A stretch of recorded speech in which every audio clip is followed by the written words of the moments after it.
so much for inviting me. And I will just say again, thank you, my people, for coming. We know who we are, right? Star Trek is a family. So I'm Megan O'Neill. I'm an associate professor in English at Stetson University, right up the street. I have been at Stetson for about 20 years, but I've been a fan of Star Trek since January of 1965, when I was about 3, and I will mention that as part of the presentation. When I joined Stetson, I got a little bit of static from people, because this was 20 years ago, and they said, Star Trek. And they kind of gave me the eye, a little bit of side eye on that. And I had to convince them over the course of time that not only was Star Trek worthy of paying attention to, but worthy of study. Academic work, there's a lot going on in Star Trek. So I will not do a scholarly presentation. What I will do for you is tell you a little bit about what I think some of the roots of American ethics are as we see them in Star Trek, which is, as you know, unabashedly liberal. And it grew up during the Civil Rights era, as many of us did. So a lot of that sort of infuses everything. And I have a ton of PowerPoint photos. I'll just let you know about that ahead of time. What I don't have is a clicker, so I may be standing in front of the images, but hopefully that will not block your enjoyment of the images. I must say, and I feel bad saying this in a library, I may have violated copyright to do some of these images. Please don't tell me what. What did you say? I'm sorry.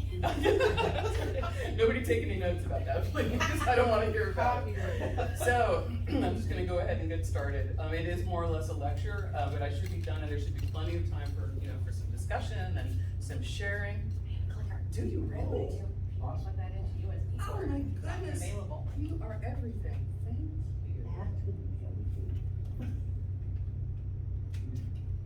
It won't fit. I don't know if it's gonna fit. What am I gonna do? Put enough time to the Technical issues. Just one moment, please.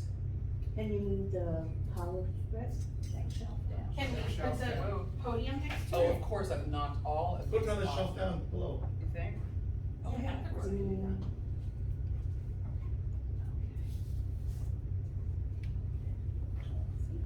Yes, There you it go. works. I just press that button. Okay, fantastic. Okay. Oh, I love it. Good. I'm not in your way anymore. Awesome. Okay, so welcome. So let us begin. 9 oh, can you see it all right? Yeah, well, Should it we back go down a little bit more? Maybe. I know. Push it up.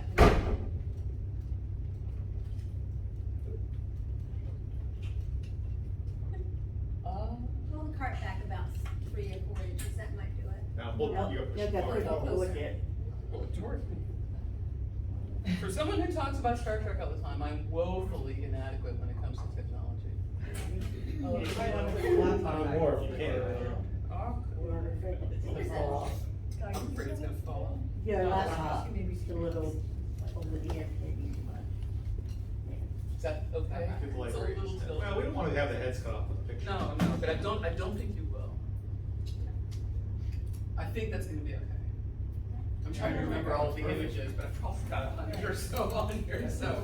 Okay, is this good? You see? Okay. So, 9 television series, 13 feature films. It would take over 39,000 minutes to watch, continuous watching, and that's no bathroom breaks to get through the Star Trek universe. And this doesn't include, that count does not include the new modern canon series known as Discovery, Lower Decks, Prodigy, Strange New Worlds, and my favorite at the moment, Picard season 3. So it's an astonishing richness. It's an unprecedented event in media history. We have nothing else like Star Trek. How did this happen? So let's go to the roots to see how the flowers spread into a garden. So as you probably know, this is Gene Roddenberry, otherwise known as the great bird of the galaxy, whose brainchild was Star Trek. In 1964, intrepid retired Air Force pilot and police officer sold a futuristic story to Paramount Studios that he pitched as something called Wagon Train to the Stars, a sort of a vehicle of exploration, but just out in space rather than exploring the Western civilization. Space is the final frontier of human exploration. So instead of a covered wagon in the television series, a spaceship called Enterprise headed off to see what was out there. Let's see what's out there. Instead of horsepower, it was powered by something called the Space Warp Drive. Led by the charismatic Captain Pike, the diverse crew had an ambitious mission to seek out new life and new civilizations. The first pilot episode told a very ambitious story of the human spirit involving an encounter with telepathic aliens with phenomenal powers of illusion who captured Pike in a sort of zoo, complete with a mate, involving an encounter with telepathic aliens with phenomenal powers of illusion. Oh, I just said that, sorry. So, human beings not being particularly well suited for captivity, the aliens are ultimately defeated, not by force, but by the sheer dogged determination of the human spirit to be free and not to be caged. The pilot episode, known as The Cage, was actually well in line with a lot of the science fiction literature that was being taught as part of high school curricula at that point, which included Isaac Asimov, War of the Worlds, Ray Bradbury, all the classics. But television is a different audience than high school students, and certainly a different audience than those who were studying science fiction and loving it just because it was amazing.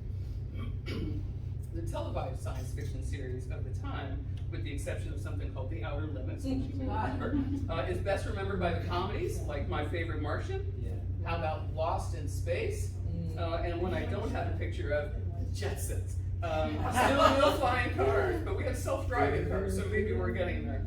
In predictable corporate tradition, however, the suits looked at the pilot and said the story was too cerebral to catch the action audience that they were looking for. So true, Star Trek's first pilot episode asked audiences to be pretty advanced in their thinking. They had to be able to accept not only a woman as second in command of the ship, who would be the first in command if something happened to the captain, but also a green-skinned, pointy-eared alien as a bridge officer. The audience also had to buy a world in which humans are only one intelligent species among many. In 1964, in the middle of a space race, that's a pretty critically important point. And even more challenging, Trek was aggressively secular. There's no God in space. Roddenberry pitched a concept we call secular humanism, a human intelligence as its own form of determinism, and no deity was required, or frankly, wanted. In the 1960s, no God? Understandably, the executives were a little skeptical, but even if they could get past the concept of secular humanism, where's the action? They were impressed, but so in an unprecedented move, Paramount asked for a second pilot, and history was made. So, not without sacrifices. In the second pilot, I advanced too fast. In the second pilot, where no man has gone before, the captain is a different guy altogether with a different name. Pike became Kirk. The first officer was no longer a woman. The green-skinned alien stayed on the bridge. Gene won there. It was a battle with the Paramount executives. He also won by ensuring that the second pilot story was in many ways just as challenging as the first. A member of the Enterprise crew and the captain's best friend, Gary Mitchell, becomes godlike. His powers make his human companions appear to him like ants to be crushed. That's a quote from the episode. And our starship heroes who love him have to find a way to render him powerless. And in a battle against human and superhuman, human has to win. And so in the process, Kirk sacrifices personal friendship to protect the galaxy. Now this is a secular story that the suits could get behind, that the human spirit could capture, that the audience could be there for. Humans, and godlike human, actually engaged in fistfights, torn uniforms, space-age phaser rifles. Look at this thing. So given the underlying assumption that man must reject God as part of secular humanism, and given that man ultimately defeated Superman, we aren't surprised that Paramount bought that second pilot and ordered a season. So the series Star Trek began airing on what is now a date that everyone in this room should know, September 8th, 1966. And then another season was ordered. And then a third season was ordered. And by the time the series ended in 1969, probably earlier than that, a worldview had been accepted. The concept of the Federation of Planets, a peaceful coalition of planetary allies devoted to cultural exchange and mutual learning. Look familiar? Mm-hmm. Of course. Starfleet, their diplomatic, exploratory, quasi-naval arm. Kirk, Spock, McCoy, Uhura, Sulu, Chekhov, Scotty were immortalized. Certain cultural principles were established. Never leave your crew behind. Hands off other cultures, known as the Prime Directive. Vulcans only have sex every 7 years. Well, they kind of ripped that one apart with a lot of the new modern stuff. The new series Discovery and Strange New Worlds.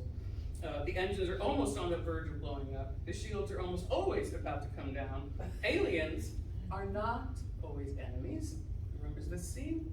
Do you remember this? This is the vicious Klingon Captain Kang.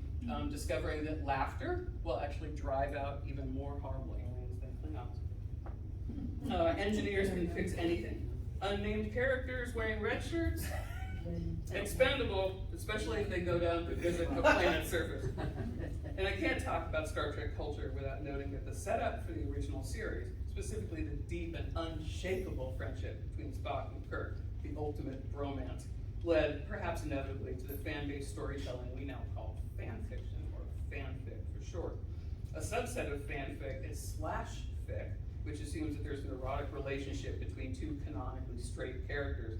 Fandom's first /fic was Kirk and Spock fic. Inevitably, as soon as we had this technology, fan videos began to appear. I mean, look at this. How can you not see that they must be not only best friends, but if you're a fan fiction writer, something more off screen? Trust me, if you're gonna go look for some of these fan videos, be warned, some of these you cannot unsee. I'm just gonna warn you, out of literally tens of thousands of fan videos, there's one hypnotic compilation of scenes between Kirk and Spock, which asks what would have happened had Kirk and Spock not made it to Vulcan in time to save his life from that 7-year mating bird in hammock time. In that video, and I'll just give you the information, I'm not gonna show you the video. That video is set to the 9 Inch Nails song Closer, pardon me, which is about as unseeable as it gets, so you've been warned. I'm not suggesting you go and look for it. So, so less pornographically, of course. Fans had also turned to writing fanfic because they wanted that universe to be their own. They had stories to tell. Oh, I hope that's not gonna automatically play. Okay, there. See me later, I'll give you the link. Where am I? Because they wanted stories, they wanted that universe to be their own. They had stories to tell. Star Trek belonged to the people. Fans, overwhelmingly female fans, as it turned out, wrote stories. Some of the kind that writers typically call Mary Sue's, where the author is invested into the story and becomes the main character. Who wouldn't want to be the star of a Star Trek series? But others were ultimately printed as novels for Star Trek's original novelizations, and then followed, of course, by novels from more mainstream presses, which had much more conservative readerships and expectations. But interestingly, the female fans who were die-hard, hardcore, committed zealots to the Trek cause made up the same demographic that many of the television executives in the 1960s thought didn't exist. The presumed market for Star Trek was American white boys, 18 to 25, and the stories were pitched to appeal to that group. But as these girls grew into adults, more and more of them opted to study science. How about that? Computer technology, astrophysics. Some of them became astronauts. Some of them found themselves writing for television, and many of them took up a lot of seats in the Star Trek writers' rooms. The series concepts were based on sound science. Gene went out of his way to talk to leading and innovative scientists of his time to make sure that anything he was projecting would actually, and could happen, was in fact predicted to happen, much like our flip phones that we started out cell phones with. So the series concepts were based on sound science, equality, diversity, camaraderie, scientific inquiry. That's a lot of potential. And much of it has been realized in the modern series Discovery, which features a cast so ethnically and sexually diverse that the first season's only 2 white guys were a renegade from a mirror universe and a gay mad scientist who happened to have red hair. That's it. The rest of them were all aliens of one form or another, including arguably the men who were considered aliens to the audience at that point. It's been further recognized or realized by characters in other series, including artificially intelligent life forms, synthetic organisms endowed with their own sets of ethics and needs and desires. So Trek in many ways paved the way for our own culture to grow. And as liberal ideology spread despite cultural resistance, so did Star Trek's ability to advance the considerations of gender and identity and democracy. Trek always pushed the limits of cultural tolerance. TV's first interracial kiss. TV's first lesbian kiss in Deep Space Nine. Network TV's first apparently transgender character, Jadzia Dax from Deep Space Nine, who is a species known as the Trill, and she has an asexual host. She's the host for an asexual being who transfers from one body to the other, doesn't care what gender that body happens to be in. And so Jadzia, over the course of her 9 or 10 lifetimes, goes back and forth between male and female, husband and wife. Doesn't make any difference to the symbiont whatsoever. So this is, and all of these were always timed to coincide with American culture's discussions of the limits and the obligations of civil rights. So it's not hard to draw a parallel between increasingly conservative public discourse and Trek's increasing abundance of series. Right now there are 5 series running concurrently, which is, again, unprecedented for any series in television history. Something's creating new energy to tell new stories. But the driving forces are not new. Equality, freedom, autonomy, diversity, deep in the core of Star Trek, right from the very start. Evident in 2 African-American women's stories.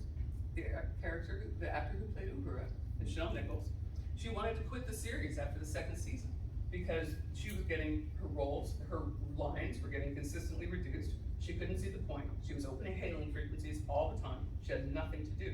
She had also just been offered a role on Broadway for what turned out to be a pretty long-running Broadway play. And so she was getting ready to quit, and as I'm sure you know, it was Martin Luther King Jr. who talked her out of it, who said essentially, whether you like it or not, you've become a symbol. If you leave, they can replace you with a blonde-haired white girl, and it'll be like you were never there. What you've accomplished for all of us will only be real if you stay. And so that got her thinking about how it would be to look, how it would look for fans of color around the country if they saw her leave. She says, I saw that this was bigger than just me. And years later, another African-American woman, longtime fan Whoopi Goldberg, who begged for a role on The Next Generation that was cast as Diamond, the ambiguous bartender. She tells how she saw an episode of the original series and shouted for her mother to come see. There's a black woman on TV, she ain't no maid. The time I heard her tell this story, she continued by saying that seeing Uhura meant that there were going to be black people in the future. We were going to survive. Fateful words, right? 55 years ago, echoing for us now in the era of Black Lives Matter. So the impact of the original series can't be minimized for its survival message. Let's think about the timing. 1961, 62, 63, 64, scary times. The threat of missiles, war, violence, destruction. JFK had warned American families in 1961 that everybody should have a bomb shelter. The Cuban Missile Crisis over the next couple of years meant that everyone knew the Russians had nukes and that we were on the target. The Civil Rights Act had just been voted in after a lot of bloodshed and hard work. The Woolworths protest had just happened. Malcolm X had been assassinated. JFK would be assassinated. Martin Luther King Jr. would be assassinated. Cultural chaos. So it felt all too likely that none of us, skin color regardless, were going to survive. And yet there we were in glorious, bright, gaudy Technicolor, surviving and thriving and going out there with genuine curiosity. It was exciting, but it was hopeful. And that's one of the key elements of Star Trek, is that we survived and it's going to be okay.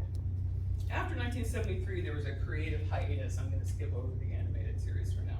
Trek abhors a vacuum, though, and filling the gap was the subterranean fan network that Paramount had never thought existed. A populist well of support for Star Trek created this new thing called the convention, a way for fans, whom nobody really understood then, to get together among their own kind and share stories. James Doohan, who played Scotty in the original series, told the story of the first convention. He and the other actors were standing behind the stage, having gone for the fun, the airfare, the meals, why not?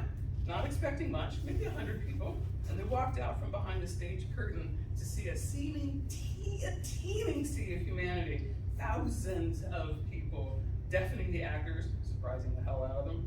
It was hard to imagine in these modern days, when conventions like Comic-Con draw 10s, 20s, 30s, 40,000s of people, goes for multiple days, can cost upwards of $5,000 to attend, and let me just remind you that access to this one was $10.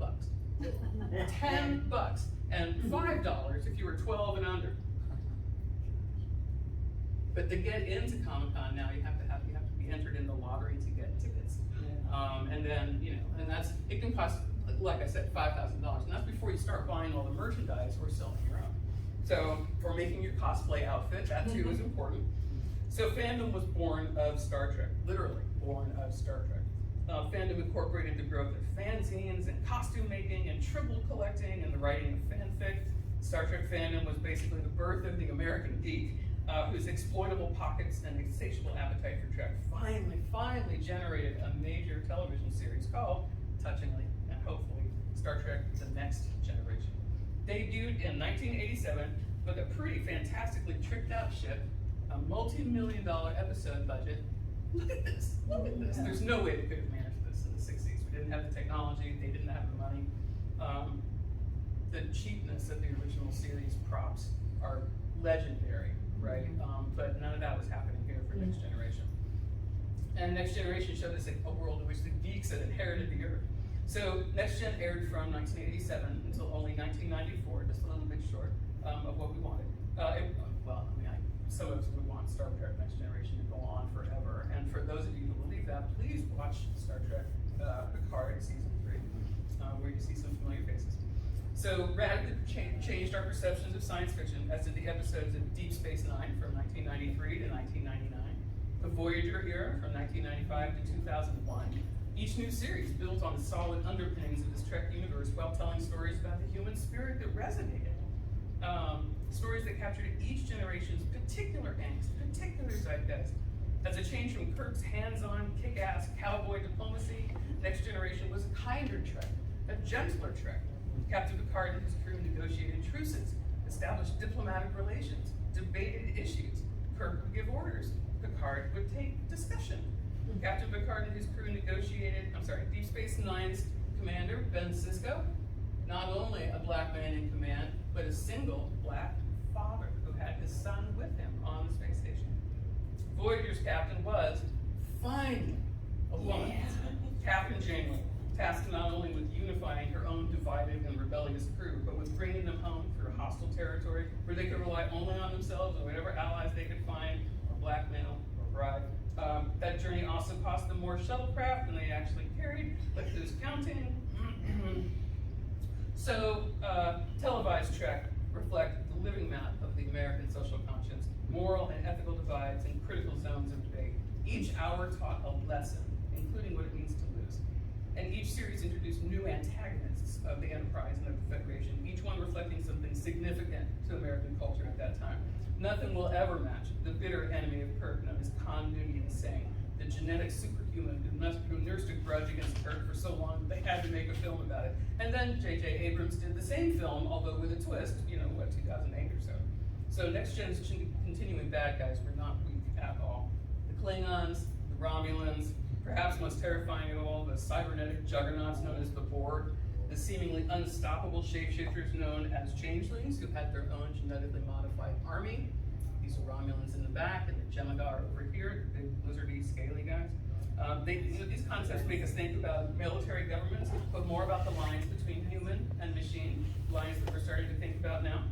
These are lines we're still blurring after Next Generation's premiere. I need only mention our current challenges dealing with artificial intelligence and the fact that we are literally now, with the release of chatbots and ChatGPT in particular, we are now literally going where we have never gone before, and we have no way to predict what will happen. And if you are not following the news, you might want to take a look at what happened when artificial intelligence engineers began having conversations with their artificial intelligent offsprings. Some of them are spooky, but also disturbing. I recommend you look those up. So, Deep Space Nine's bad guys were the oily serpentine Cardassians, smooth talkers with reptile faces. You couldn't really read them. The founders were shape changers with a galactic agenda. The founders were shape changers with a galactic agenda of peace through oppression, enforced by their Jem'Hadar army, who had been genetically engineered to both revere their makers and die for their glory. Perfect metaphor for terrorists of all kinds, right? And eventually, Star Trek's popularity led to feature films. It took a couple of films to get it right, but there's an archetypal film trilogy of the original series, The Wrath of Khan, The Search for Spock, and The Voyage Home. That's the one with the whales. Took on friendship, grief, death, rebirth. The best of the Next Generation films, First Contact, told a story about the Borg and time travel, which threatened us, Earth, in ways that we found almost impossible to stomach and that required real sacrifice in order to preserve the timeline. And then a rebooted concept, the J.J. Abrams film in 2008, brought us a new timeline, which is known as the Kelvin universe. It's kind of canon, but kind of not. It's a new way to see the original characters, the creative energy of which then transferred back into televised episodes in 5 new series. Some of which were called whole characters, as you know, but some of which brought in entirely new timelines and brand new characters. So Star Trek stories took the impossible, made it real, forced us to examine it up close. Genetic engineering, transporter technology, warp flight, artificial intelligence, replication technology, wireless communication, flip phones. Look at this. Bluetooth, no wires connecting her earbud to the console. But essentially, Earth apparently survived, despite its own genocidal and suicidal tendencies. The improvement of the human condition to eradicate hunger and disease and poverty apparently worked. Iron determination to uphold codes of behavior even at shocking personal cost. Laughter, long-running jokes, a familiar and multi-layered story verse. Who wouldn't want to watch this? Compelling, consistently strong set of actors, telling excellent stories. Now, to be sure, the continuity of storytelling wasn't always Trek's strong point. So, the prime directive is underlying moral principles, for example, sometimes made obvious by their absence. Trek folks like to talk about the prime directive, the governing order of the Federation, which says, essentially, with the sad wisdom of writers born in a culture largely responsible for more than one genocide, said, keep your paws off of any culture that is less advanced than your own. Do not interrupt the natural, unassisted development of societies, even if, especially if, that interference is well-intentioned. Do not interfere. For who can tell when we begin to interfere what the consequences might be? And yet, for all intents and narrative purposes, not being able to interfere in the face of obvious social injustice, that's a crummy story. Not to mention depressing, so all too real right now, right? The echoes of the current war in Ukraine at the behest of a genocidal tyrant has made this clear. Star Trek tells us stories of bravery, but also asks us to consider who's really a terrorist and who's really a freedom fighter. It doesn't answer these questions, but it really forces us to think about them. So Kirk had good reasons for violating the Prime Directive 17 times. Not saying anything about that. So even the terrible, awful, no good, very bad stories usually touched on some core of truth, some germ of social ethics. Well, perhaps not Spock's brain. Always the one I go to when I just want to laugh hysterically, how bad it really is. But the best stories exploded our assumptions and broke our hearts, made us laugh in spite of ourselves. We can look at the ethical 2x4 to the head of stories like Let That Be Your Last Battlefield, which is about the destructive illogic of racism. And for those of you who may not know this, because this is deep in trivia territory, some of the background footage when Bela and Lokai are chasing each other through the Enterprise is footage taken directly from the Watts fires and the Watts riots in Chicago. So, worth a rewatch of that episode. We can balance that against the grimly real Vietnam parable of Private Little War. Oh, whoops.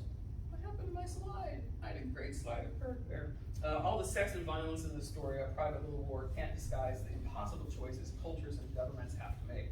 Attack those who attack our weaker allies, arm those weaker allies with equal firepower. If staying out of it is not possible, to what extent shall we get involved?